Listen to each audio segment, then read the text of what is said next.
Thank you. That was pretty well done. Appreciate that. Good afternoon. So this is a very special presentation today. We are super honored that Mr. Armstrong put all of this together for us. So we really...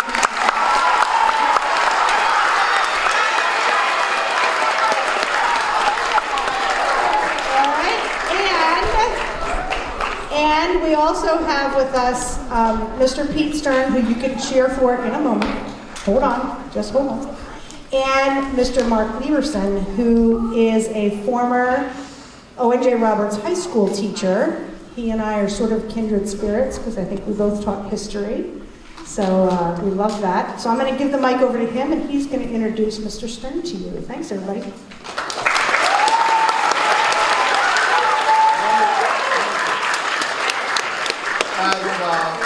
My name is Mark Lieberson. I'm actually a volunteer and also a member of the board of directors of the Holocaust Awareness Museum and Education Center, known as HAMMOck, which is located near Philadelphia in Elkins Park, Cheltenham Township.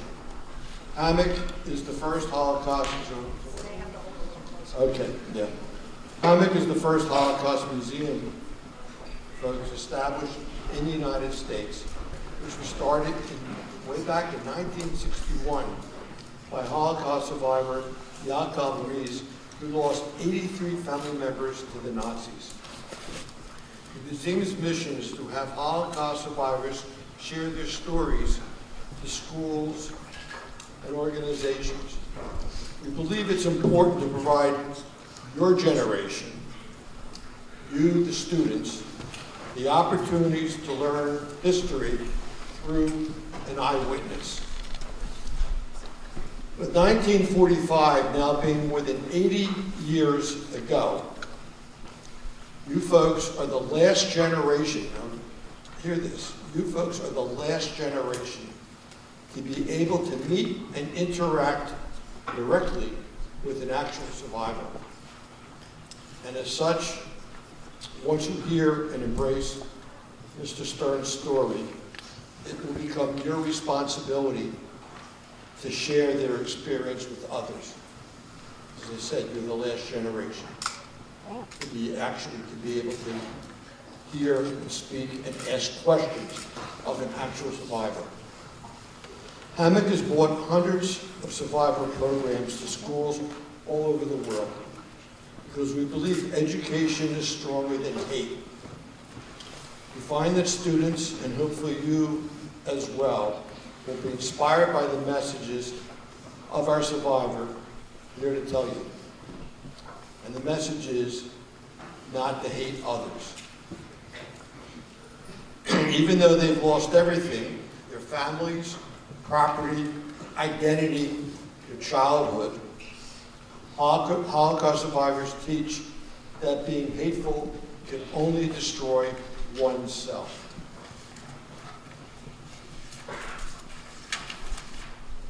Being 80 years, as I said, out, the Holocaust survivors and speakers we currently have were the children who survived.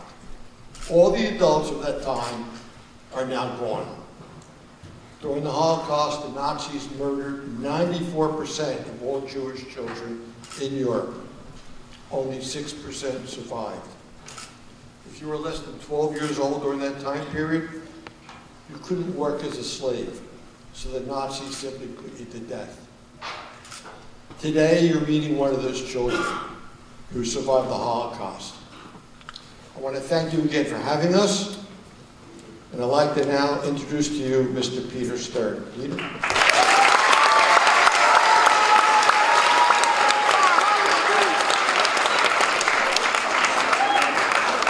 Thank you. Before I start, a little operational procedure. I will speak. You will ask me questions.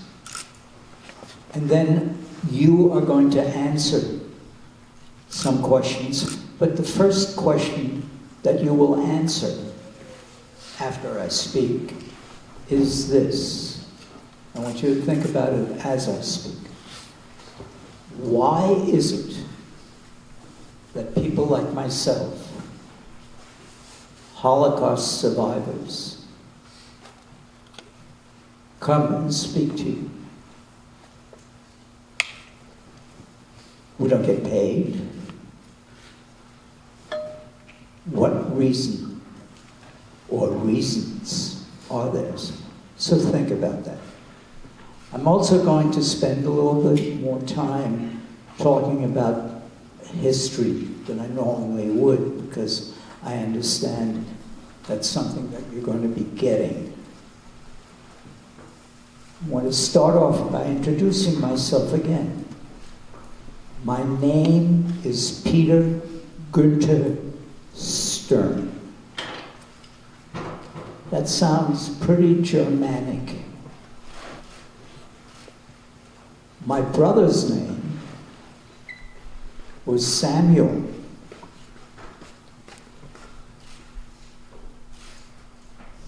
My parents didn't have a choice, or very limited choice, about what name he could have. In 1935, in Germany, when the Nazis had been in control for 2 years, not that long, they passed something called the Nuremberg Laws. Nuremberg is a city in Germany, southern Germany, and that's where I was born. And those laws basically took the rights of Jews away. So if you were a Jewish doctor, you could no longer practice in a hospital. If you were a teacher, you could no longer teach in the public schools. And a little while later, if you were a kid, Jewish, you could no longer go to the public schools. Your business, and my father had a business, had to be sold. As a matter of fact, why don't we go to that first slide? Let me introduce my family. I'm the guy in the admiral suit. Samuel is the younger guy, my mother and father. My father was an auto mechanic and electrician. And you have to remember, this is in the 1930s. The cars were not the same as the ones that you are sitting in now. They didn't have all that electronics. You had to know your electricity to get to jump out of the one battery that you had. There were no computers or anything like that. At any rate, you couldn't work in the way things were, so my father was able to get a job in the Jewish school where he taught boys a trade. He tried to teach auto mechanics, but he taught them how to use tools. Let's go to the next one. Incidentally, I remember that picture being taken. And this is a group of kids who lived in the same, well, no, that's not true. The kids in front, the three of us in front, I'm the dark-haired one. We all lived in the same house, which was called a Jew house, because all the Jews in Nuremberg would, by not 1939, yeah, by basically 1939, I remember that, were taken from where they had lived before and put into these particular houses. These houses, as I mentioned, were Jewish. There were about 50 of them throughout the city. They didn't have a ghetto. depending on you to look up what a ghetto is or was. And we lived there. And in 1939, there was a party, and this was the picture that was taken. And it was not taken by anybody in my family, but my brother found it on the internet where somebody had written about living in that house.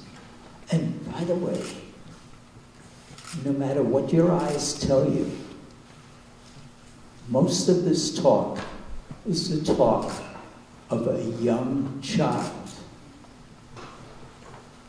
My memories of the camps are real, but they may not be the memories of an adult. They were the memories, they are the memories of a child. Now, let's go to the next slide. That is my father in the middle, and those are all the boys that he taught. And that bears some importance, and we'll talk about it. In 1941, this is 2 years after World War II started, and Germany had conquered most of Europe and had gone through into Russia. Now, what was being told to all the Jewish people was that you will be relocated to the new East, and there this will be your new place.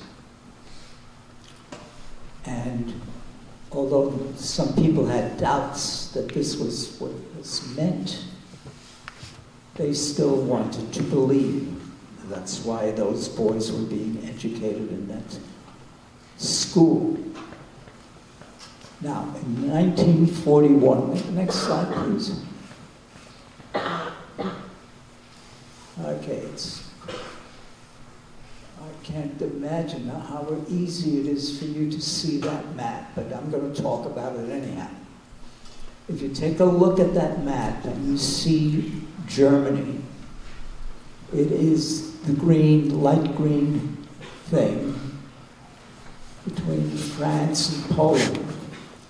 And Nuremberg, although not even indicated on that map, is right underneath Munich. And they're both in the state of Bavaria. One of the things about history, Germany was pretty much a new country. It wasn't even 100 years old, I believe, because all those states had been independent countries, principalities, kingdoms. Germany got formed in the 1800s, and if somebody's here to correct me, please do so. So they had different ways of doing things throughout the country still, even though it was one country.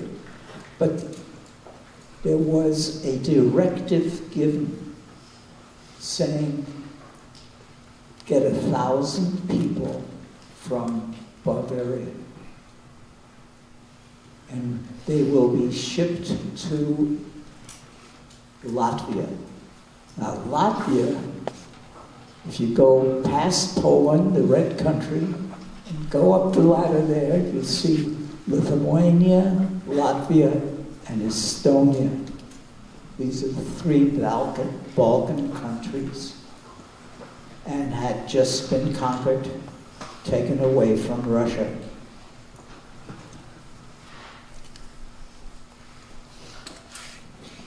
And we were going to be shipped to Riga.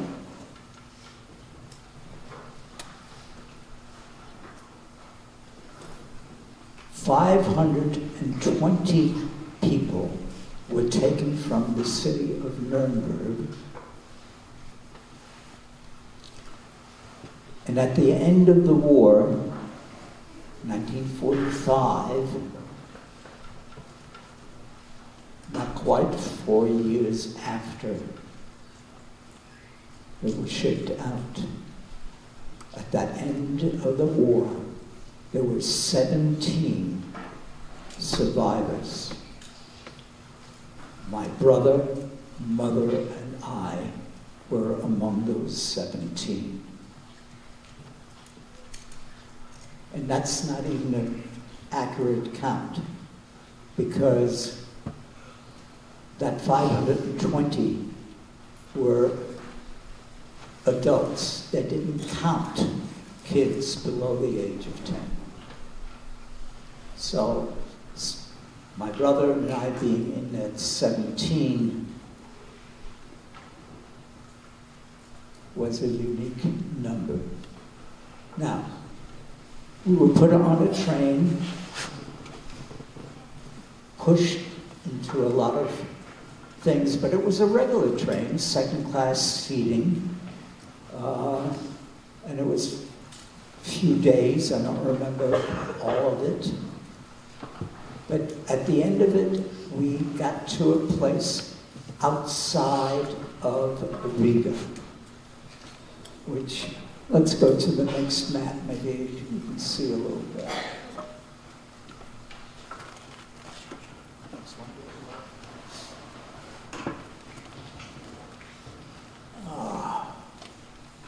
That's going to be a tough one.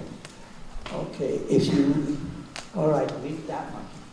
That's the next one. If you see that, and if you look up to the top, and you see Rumbula, Kaiserwald, that's within Riga.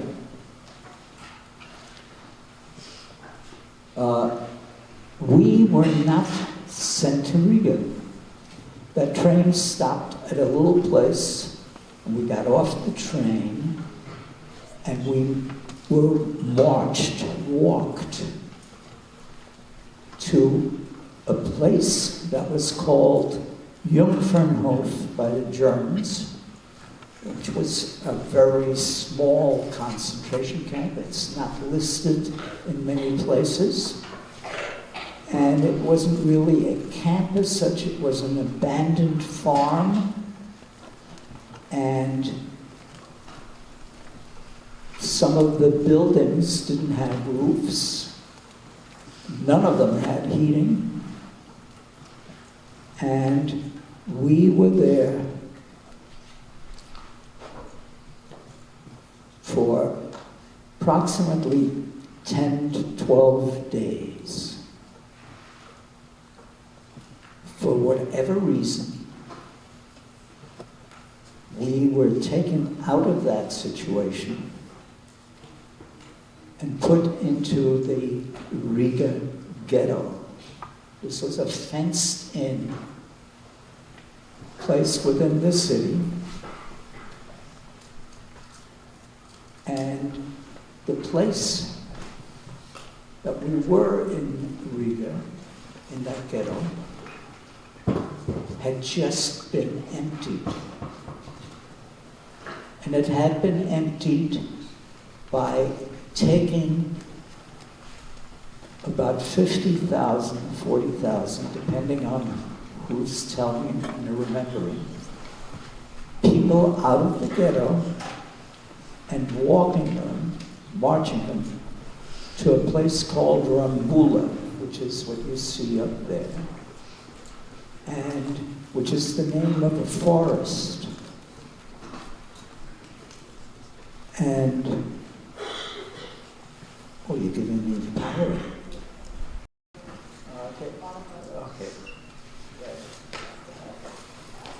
Okay. Rumbula up there. And what they did in that forest, they had prepared trenches, and they took those 50,000 people over a 2-day period and shot them.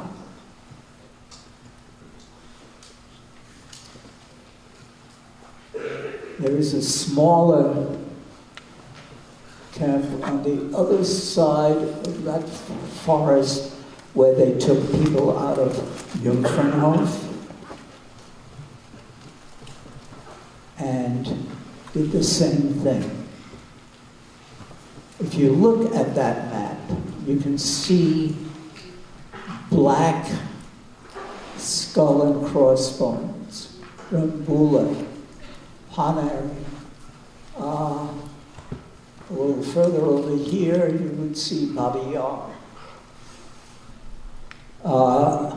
These are all places where people were slaughtered within 1 or 2 days. The red skull and crossbones are concentration camps which were designed for killing. People were killed in all concentration camps, large or small. Nevertheless, those camps with the red skull and crossbones were built with the concept of killing people. By the way, when you hear of how many people died in the Holocaust,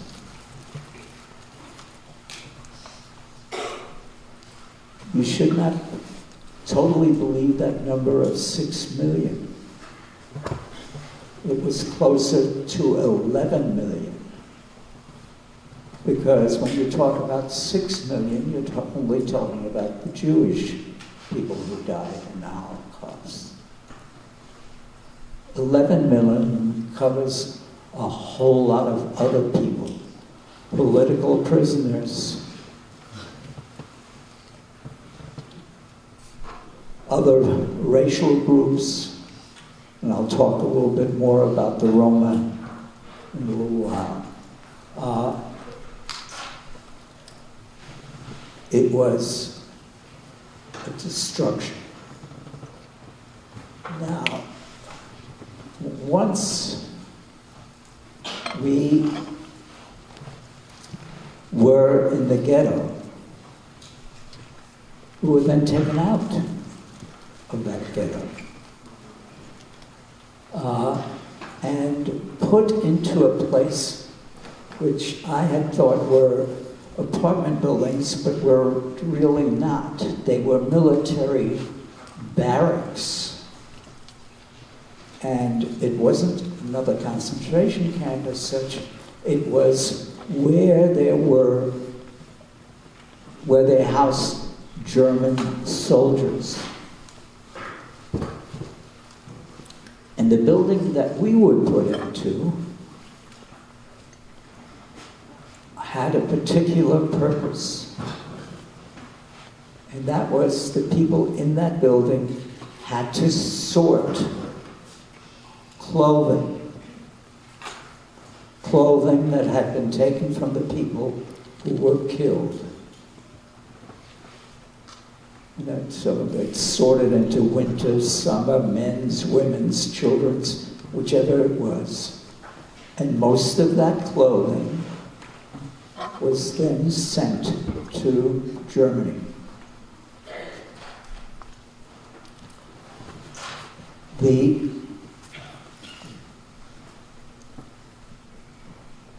Again, I don't know for how long we were there, but while we were there, my father somehow was able to take some of those boys that he had taught before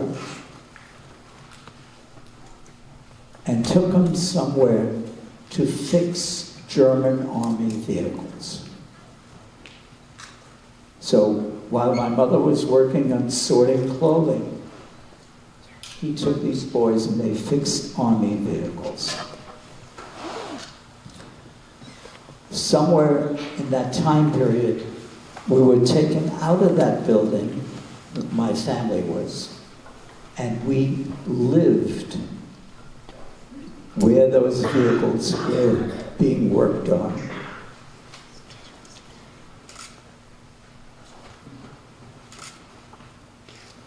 My mother did the cooking for the boys who also lived there. We then, I would say, at the beginning of 1943, were moved again. Could you move it back one? Okay. That's really the same map, but if you look all the way up there, this is in Russia, because this is the border. We were on a farm where there were a lot of vehicles. This is a place where there were no fences. The rule was, which we learned later, my brother and I learned later, was if any of the boys who were working there tried to escape or escaped,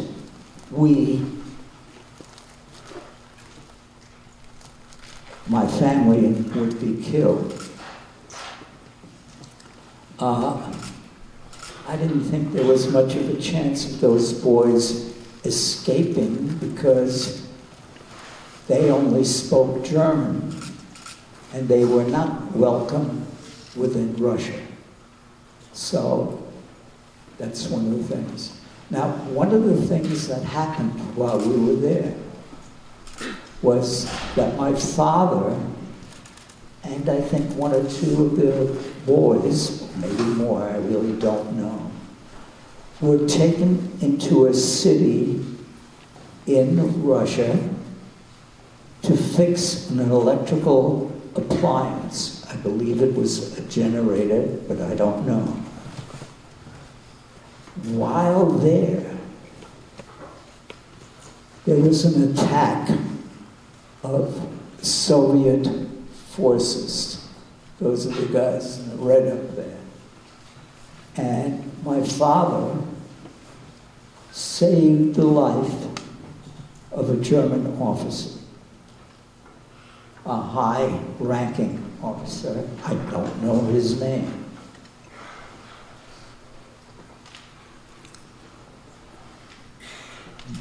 And what happened then was they came back to that place where we were, and a little while later, that camp was abandoned. And the reason it was abandoned, at the beginning of 1940, end of 1942, the Germans lost the Battle of Stalingrad, one of the biggest battles ever.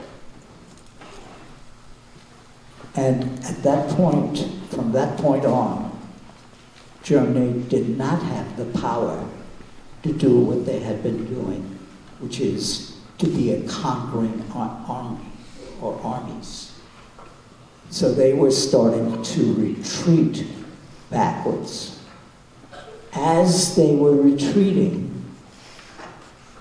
they were emptying concentration camps or places.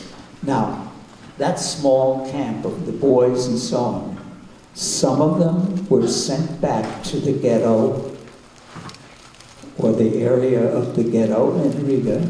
Some of them were killed. And my family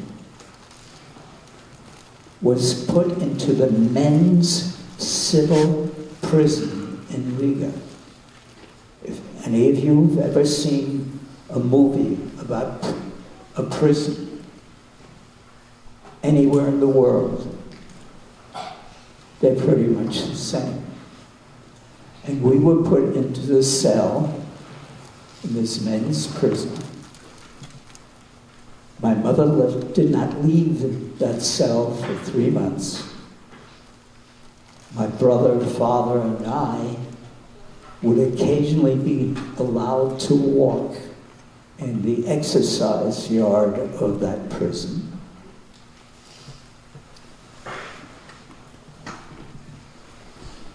At the end of that 3-month period, which was the end of 1943, we were taken out of that cell and put into another cell in the basement. And this is the first time my parents showed fear. I'm sure they were scared many, many times before that, but this is the first time that I was aware of their fear. What did happen was one evening we were taken out of that cell and put onto trucks the size of a very large pickup truck now. And there were, I don't know, maybe 3 or 4 of those trucks, or maybe more. And we were part of a convoy taking clothing to Germany. That clothing that I had been talking about before. Every time we came to a border crossing or a guard post, driving from up there down into Germany, into Berlin. At that point, those soldiers gave us up to the civil authorities, and we were put in front of a judge who I remember yelling at my parents, and he then basically sentenced us to my mother, brother, and I going to a place which you can't see, but it's up there, called Ravensbrück, which was the only women's concentration camp. There were women in many of the concentration camps, but this was the one designed for women only in 1938, before any war. My father was sent to Buchenwald, which is, doesn't matter, it's down there. And this is where he died in May of typhus. We were in that concentration camp, Ravensbrück, from 1940, the end of 1943 or beginning of 1944, until February of 1945. The Germans, as I said, were losing the war. So as they were losing the war, they were emptying concentration camps and putting the prisoners, those that didn't die on marches or transport by cattle car, whatever, into other concentration camps, further and further away from the armies that were pushing them.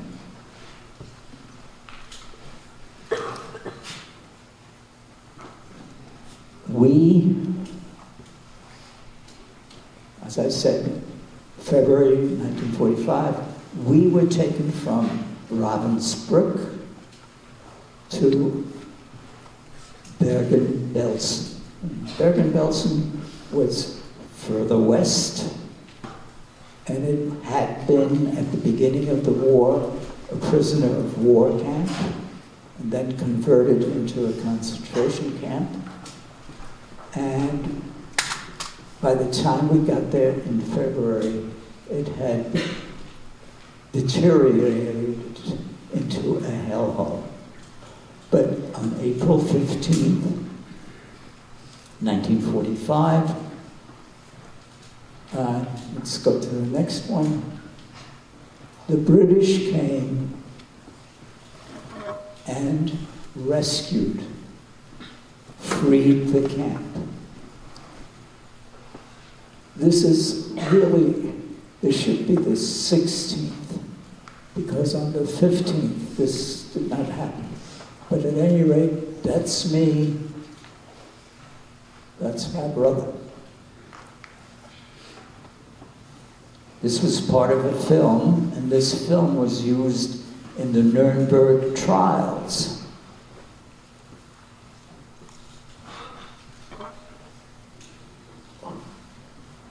At this point, after we were rescued, my mother had a breakdown,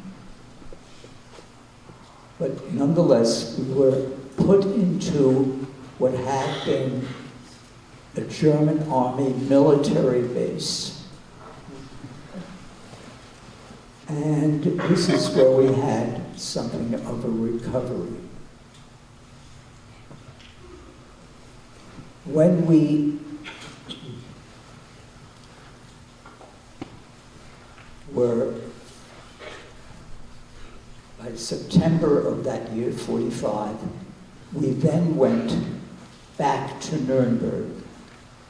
And we went to a house which I visited before the war, or before we were shipped away, which had been a Jew house, and it had been a house for old people.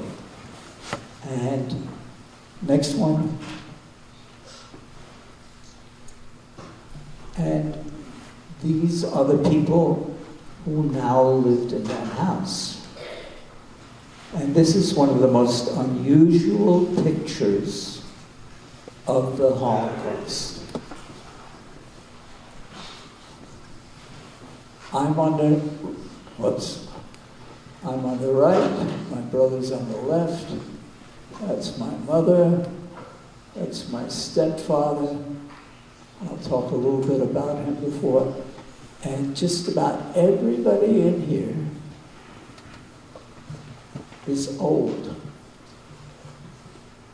Now, as was mentioned before, if you were too young to work, and therefore if you were too old to work, you were killed.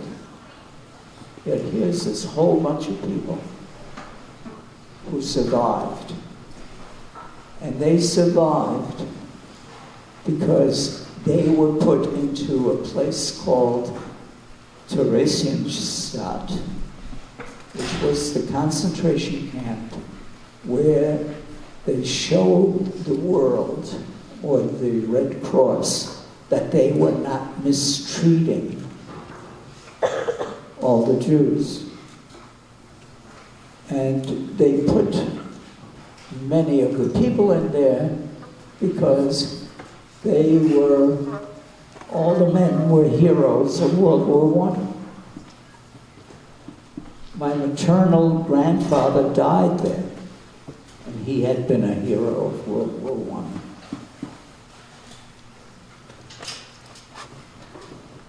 Nevertheless, there we were as testimony to what had happened.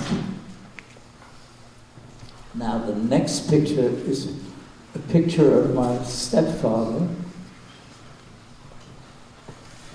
Okay, and I'm going to mention him because of what happened to him. He was born in Germany. His only language was German. But his parents had come into Germany as immigrants right after World War I, or maybe even before that. But the Germans passed a law, those Nuremberg laws, that said anybody who was Jewish and had Polish background was no longer welcome in Germany, and the immigration police and so on pushed the people across the border into Poland in 1938, well before the war. He was then in a section of Poland, and Poland had been divided by Russia and Germany, and he happened to be in the Russian section and was able to escape to Russia, got into the Russian army, and fought his way back into Europe as a mine detector. He literally walked in front of a tank with a stick and sometimes a dog to detect mines. And that's how he survived. Now, I should mention, after staying in that house for a year, we then went into some displaced persons camp, and at the end of February 47, we took a boat and came to the United States. Because things didn't work out the way my mother and family had planned, my family sort of split up. My mother got to be a maid living in someone's house. My brother stayed with a cousin of my mother's who had emigrated long before, in the 1920s. And I went with my uncle, who had come there as a 17-year-old boy in 1933. And I went to West Palm Beach, Florida. Florida was a surprise to me. I'd never seen houses that rolled to the ground. I'd never seen any of that vegetation. The only things that were familiar were the Shell gasoline sign and the way Black Americans were treated. That was the same thing all over again. I went to school, and they put me in the 5th grade, but since I've never been to school, they put me back into 2nd grade. I finished 2nd grade and came up to New York. My mother married my stepfather, and we lived in the city where I went to school in 3rd grade. Halfway through that school year, I skipped into 5th grade. At the end of 5th grade, I was skipped into 7th grade, and somebody told me that I had caught up. I have never caught up. But nonetheless, at the end of 8th grade, I went to high school, learned to be a refrigeration mechanic, which I didn't do.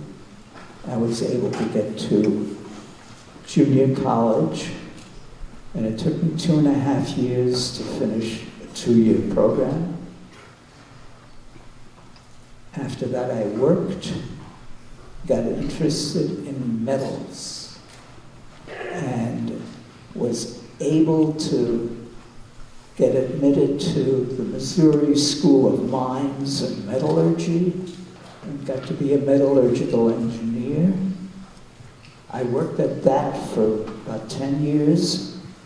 At the end of that, I switched professions, and I taught middle school science for the next 30 years. And at this point, As you have a question, we would ask that you raise your hand. Mrs. Nessfetter and I will come around with a microphone. We're going to have you ask your question of us first, and then you can ask Mr. Stern, and he will happily answer. All right? Make sense? Cool? All right.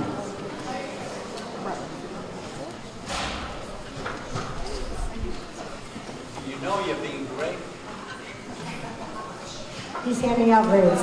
So, as you raise your hand, you have a question, Mrs. Nesvetter? Go ahead. Yes, we do have a question. Here's McKenna. What kind of food did you eat in the concentration camp? What kind of food did you eat in the concentration camp? What kind of food? Whatever we could get. In Ravensbrück, they would come with a pot, usually, with some sort of soup, twice a day. And that was it. That was it. What happened in Ravensbrück, we as children were locked in the barracks when all the women went to work. And they worked in the fields or in factories.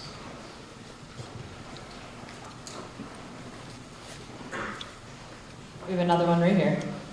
What's a major life lesson you learned from this experience? A major life lesson that you learned from your experience. That people are very important, and you have to learn to listen to all of them.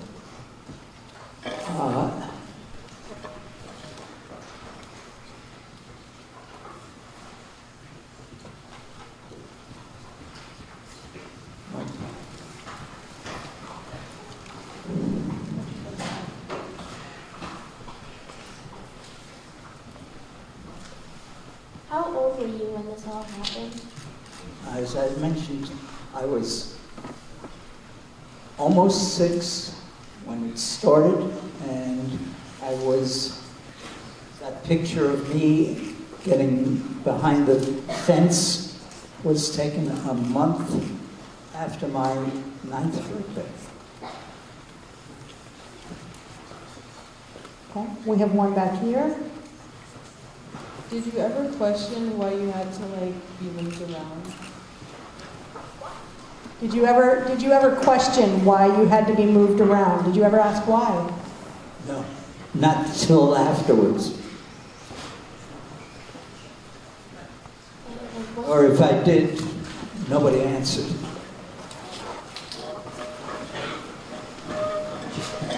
All right, we have another one back here. What did your clothes look like? Excuse me? What did your clothing look like? Whatever was available. Scrap. There were no uniforms.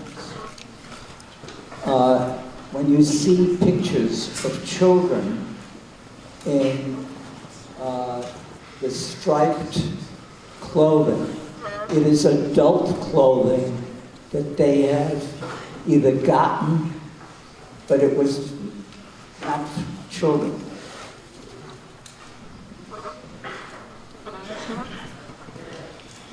We got some kids, some questions. Okay. We have another one here. Did people judge you for your experiences? Did you hear that, Mr. Stern?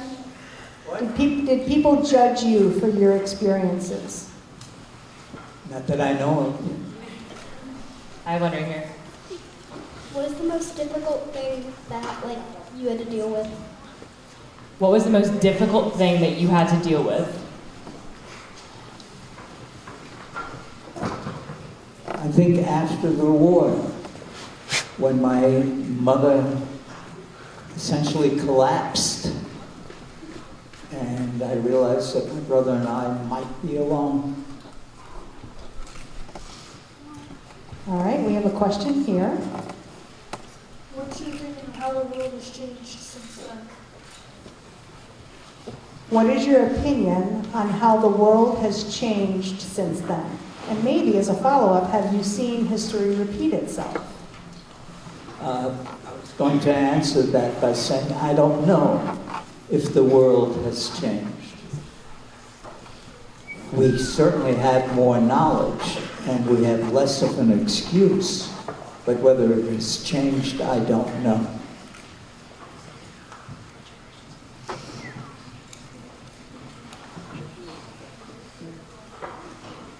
Okay, I'm going to start grabbing people from up front.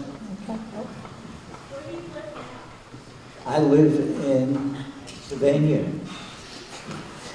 in Haverford. We had a question over here, and that was, did you always have hope that you would survive? Let me tell you a story. I mentioned it and I forgot to tell you. The Roma, which are gypsies, which are the tinkerers in Ireland, which were the people who moved all over Europe and were always persecuted. They lost in proportion as many people as the Jews did. And there were a lot of women, Roma women in Ravensbrück. And Ravensbrück was also a place where they did medical experiments, particularly on the reproductive system and wounds they would create. But at any rate, on a Sunday, or the one day of rest, there were a whole bunch of women around, and one of these Roma women, gypsies, read the palms of people, told their fortune. And for whatever reason, either my mother asked or she just volunteered or whatever, or I asked, I don't know. She read my palm. And she said, you will have a long and productive life. Everybody, myself included, laughed. Because we all knew we were dead. So hope was a questionable commodity. Did anyone ever try to escape? Did anyone ever try to escape? They didn't tell me. We have one right here.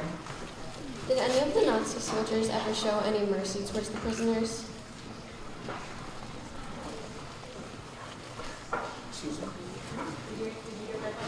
The question was, did any of the Nazi soldiers ever show mercy or kindness to any of the prisoners?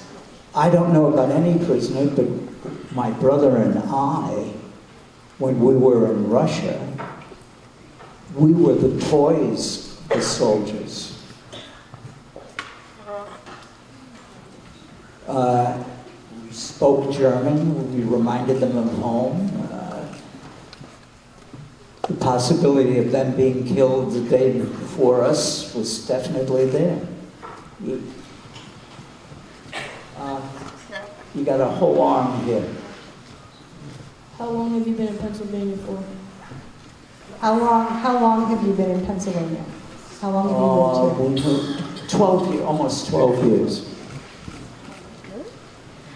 Did you have a lot of friends in concentration camp? Excuse me? The question was, Did you have a lot of friends in concentration camp? Not many. And for the very simple reason that most of the children were either of Dutch or German, Dutch or Polish background. I was the only German. And the fact that I was Jewish didn't matter. Did you have any injuries in the concentration camp? Injuries? I have a scar that goes along here, and that was because I had a large, essentially bag of pus that had come over here, and one of the prisoners, a doctor, operated. So Liam has a question. Oh, Liam, over here. Liam has a question. Ready? How old are you? I'm going to be 90 years old.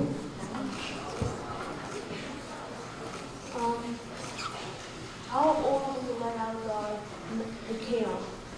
I was almost 9 years old. Well, just 9 years old.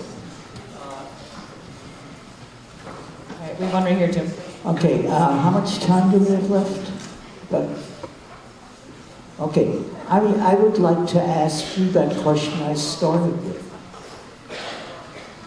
Why do we talk? What do we want from you? No. It's not going to be as simple as that. When you answer that question, I will not jump up and down in joy saying, yes, that is right. I will just ask you to listen to it, and we will go over it again and talk.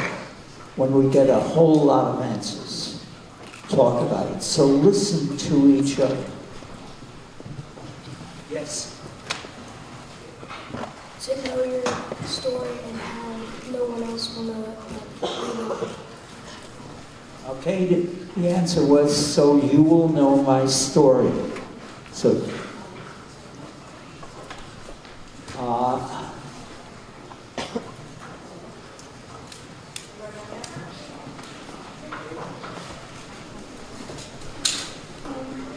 How was it like when you went to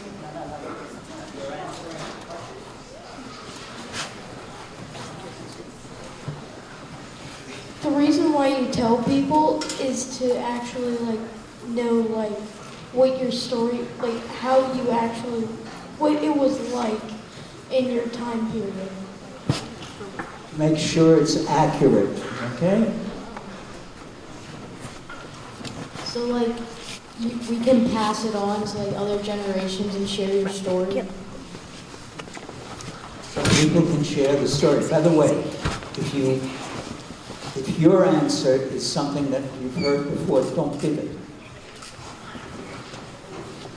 To make sure that history doesn't repeat itself. To make sure history doesn't repeat itself. To bring awareness to the topic.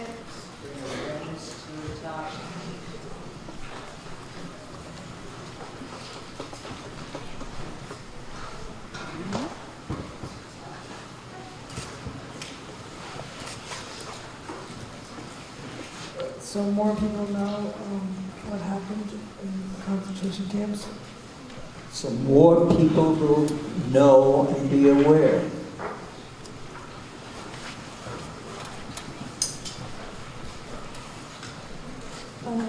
Like you said, we're the last generation to interact or ask any questions with Holocaust survivors. Did you hear that, Mr. Stern? That came over here. She said it's because this group, this generation, will be one of the last generations to be able to have the experience like this, to talk to Holocaust survivors. It's so people are not judging you on if you're Jewish or not.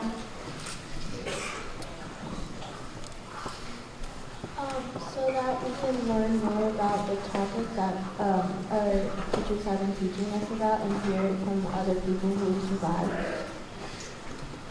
So because the students are learning about it in their ELA classes, this gives them an experience to learn from a primary source, essentially, right? To let people know about you and how important you were. Basically, stop it and talk about what you have said. All of you essentially talk about knowledge and something that knowledge can do. And I heard somebody say, so it won't happen again. And I heard that in many different ways. But what are you doing with the knowledge? What can be done to prevent something from happening? Yes.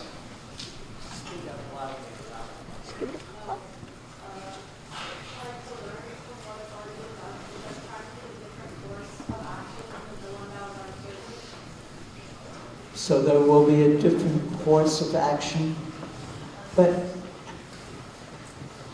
what are we going to do? What can you do as an individual? To speak up to others about this story so they know that this story is not. To speak up, not about my story, your story, your neighbor's story. You are all living in a world where things are changing and will change a lot more than they have. What can you do?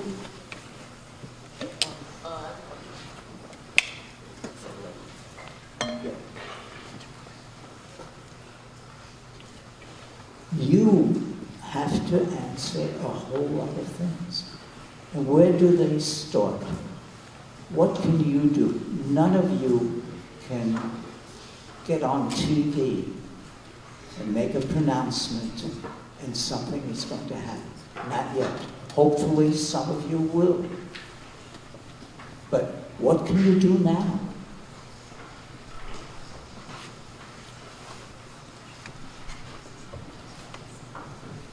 Get other people to understand the problem and how to solve it.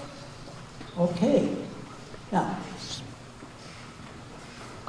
get other people to understand the problem and see what can be done to solve it. So how do you start doing it? Who do you talk to? I'm not going to give you the answers because you're going to have to find those answers. And that's what I'm trying to do. I am passing that buck.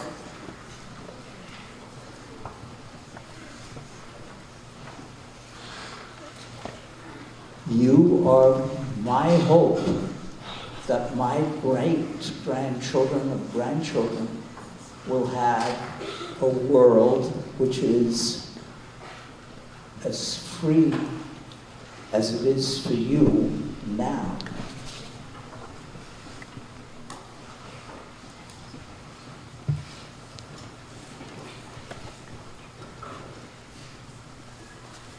And if I could give you a homework assignment, I would ask you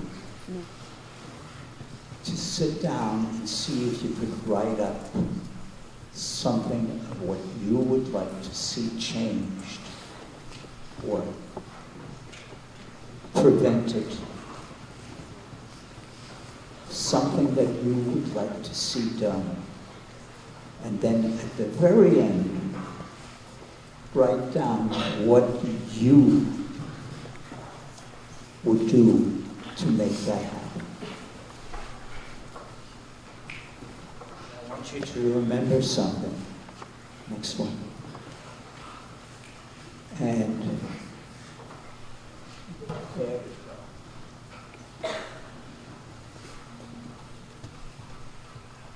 It's a cartoon called Pogo. And Pogo got to be very popular in the United States. In fact, there was even a movement called Pogo for President.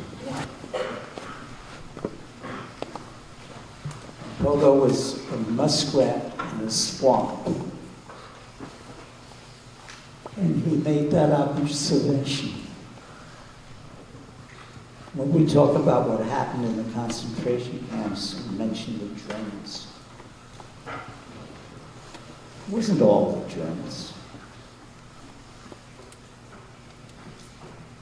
When we talk about what happened here in the United States with lynchings, that wasn't all the white people.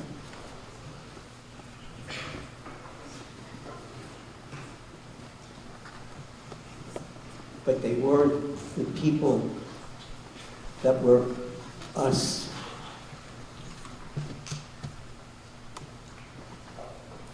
Unless we recognize the fact that we are responsible for everything, we will have to go through these cycles over and over again. And I think you're old enough to realize that. And that's all I have to say.